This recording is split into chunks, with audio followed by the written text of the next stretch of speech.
Politics, and we're talking to Atty. Estrada of COCOPEA. We ended with quality. Of course, Secretary Briones initiated this pivot to quality that DepEd calls Edukalidad. And now this is going to be operationalized now by VP Sara. But how should that be done? What should be discussed in the topic of quality? You know, when I was listening to the inaugural speech of Vice President Sara Duterte Carpio, she mentioned about the issues on education. And I think when we approach quality as an issue, we don't only look at the curriculum, the way subjects are being taught inside the classroom, but looking at all of the issues surrounding our students and their ability to study well. So she mentioned a few very important issues like gender issues, bullying, poverty, criminality rate, and so on and so forth. I think these are the things that we should also look into and not just focus on the classroom and the curriculum.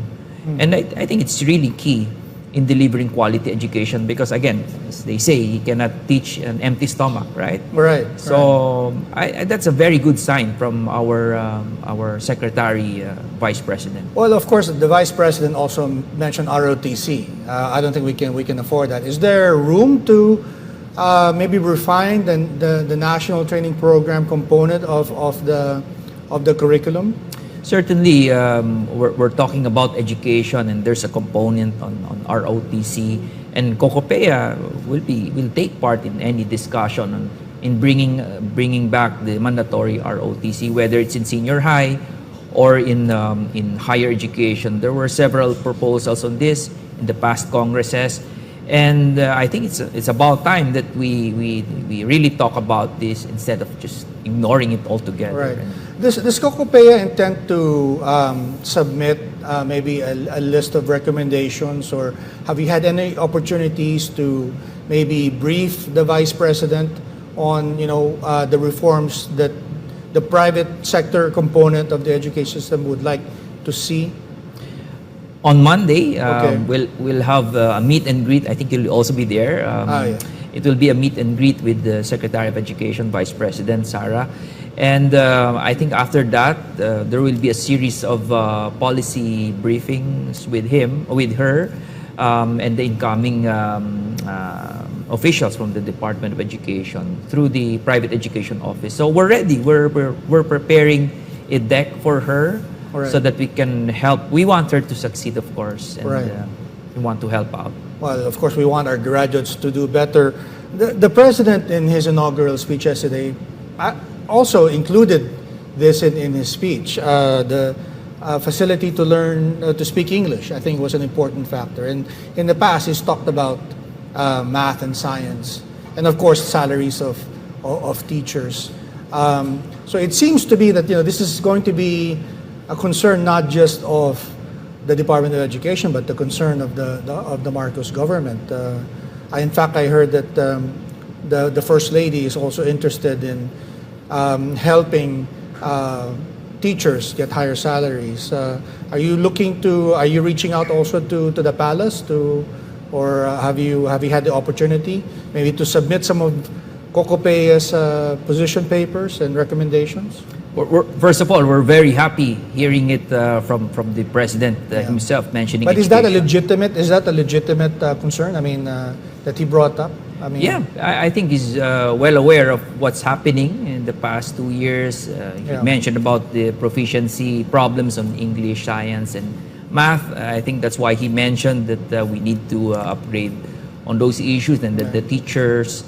And I think he also mentioned about this TechVoc training, which is also very good. It's I think that is an area that we also need to strengthen if we want our students to be skilled and to be trained for employment. Right. That's a good sign also. Right. And that portfolio is not yet filled up. Is COCOPEA looking to recommend someone? Well, we have a lot of experts also. I don't mean to put you in the spot. Well, what should be the competencies, I think, for that position? It's I think it goes beyond just academics, and because Okay. you will not be teaching if you work Okay. with the government in these agencies. You won't be teaching in the classroom. I think it requires really being a good administrator, being a good academic manager, and talking about those areas, we have a lot of experts from the private sector, and I think they're also just they're also hoping that and anytime they get called for public service, I don't think they can really just avoid that or ignore. Everyone wants to help out, so yeah. Right. Yeah, I'm just wondering now that we're preparing for Edcom 2, and of course that has not been convened yet because is it correct that it hasn't been signed by the outgoing president?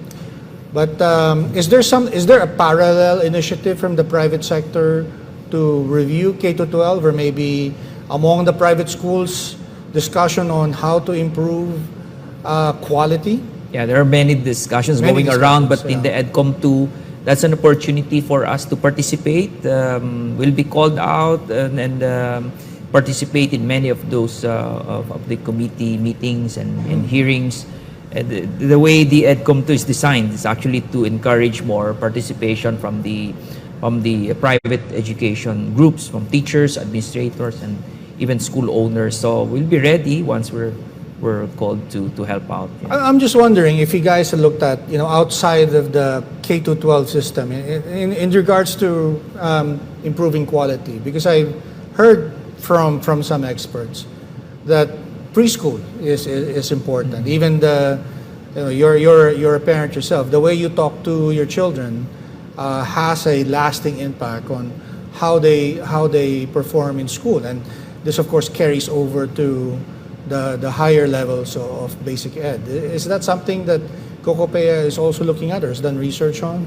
Yeah, the K-12, for one, it expands elementary education, the formal education to kinder. Okay. Before that, there was no formal kinder, right? Right. So we're looking at Grade 1, the kids are school age is getting younger, right? So I think the next step is really looking at the preschools. We've also seen a lot of preschools starting very early, nursery at year 3. So it's very young. So we also need to look into that. Right now, it's under the authority of the local governments. And, you mentioned that because this year is the first year that we implement the Mandanas ruling. Right. And DepEd actually downloaded some of its responsibilities to the LGUs. What do you expect there? I mean, are you looking forward to it? Because before you were talking to one, and now you're talking to thousands of local governments and trying to elevate quality. Right. So education is one of the areas, social services in local governments, and with the additional fiscal space created by the Mandanas ruling, I think a lot of the LGUs will explore education service, and they would need private sector because a lot of LGUs lack that expertise in creating programs, and Right. you don't have trained personnel to do this. This is where you encourage partnerships with the academe in the Right. area and strengthening the program. But has that started? I mean, is COCOPEA engaging at least some LGUs and trying to come up with local policies on education quality? Yeah, it has started because of the executive order 138, if I'm not mistaken, on the instruction for the full devolution of services to the local government units. So, and as soon as it was issued, the academic groups in local governments explored that partnerships with their local government units. So we hope that they don't just spend on basketball courts and on waiting sheds. But what would be meaningful? What would be meaningful investments? I think that you would have. Would it be local versions of vouchers? Would it be facilities? Would it be some other program, financial aid, for instance? I don't know. What would be on top of that? What should be on top of that list? Long term, I think we should look at joint offering of programs. Okay. Partnerships on trainings.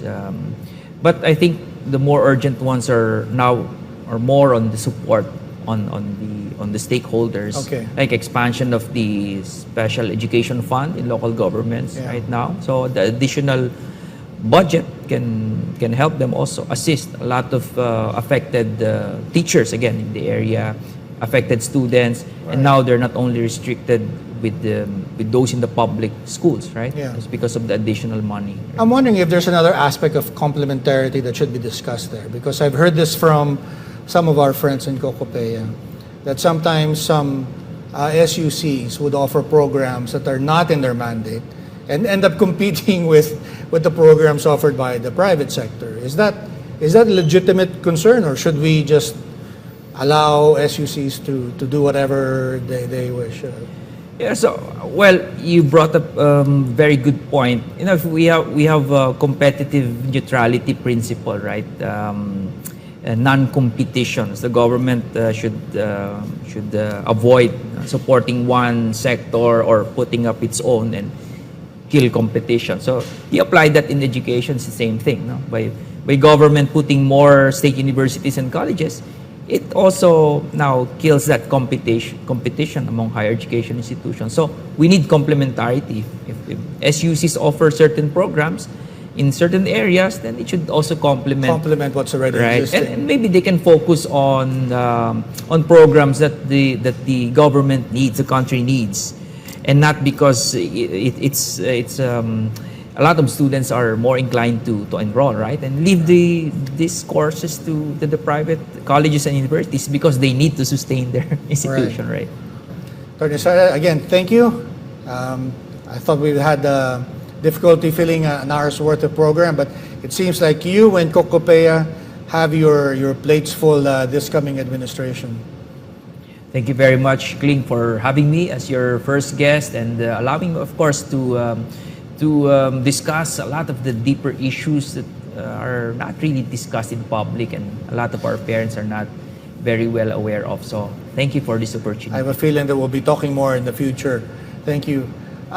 Thank you, everyone. This has been an interesting discussion on education. This is Business and Politics. I'd like to thank also Pastor Apollo Kibuloy for making this program possible. Thank you, sir, for giving me a break on your network. And see you all next week. Thank you, Ella. Thank you. Nice.